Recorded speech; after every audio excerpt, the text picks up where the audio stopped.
So here we're going to construct the perpendicular bisector of a segment. So the first thing we need to do is build a segment. So there's going to be our segment. Now, in order to construct the perpendicular bisector of this segment, that's going to be a line that's perpendicular to this line, meets it at a right angle, and cuts it in half. So we're going to first draw two circles, like so. And then I'm going to mark the points of intersection of the two circles. Notice I could use one of two different tools. I could just place a point there, or I could use my intersect tool. And now I'm going to draw a line that goes from one point of intersection to the other on the circle, and that line is my perpendicular bisector. It cuts that original segment in half.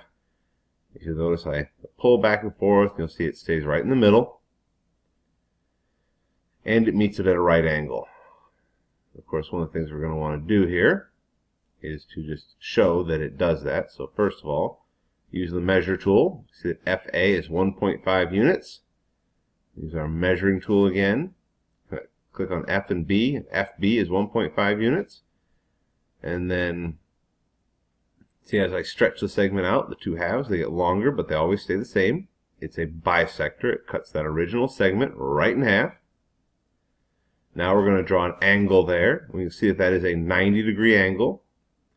And no matter how I sort of pull this, these endpoints of the segment back and forth, and notice how the two endpoints of the segment, they control everything. So no matter what I do to that segment, the line that I drew still cuts it in half, and meets it at a right angle.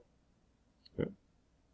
One of the great things about this construction is we're going to use this construction as part of other constructions in order to build right angles mostly.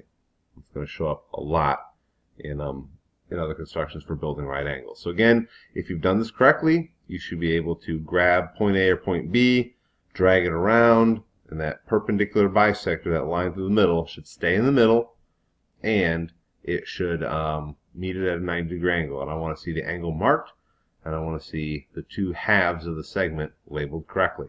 All right, good luck.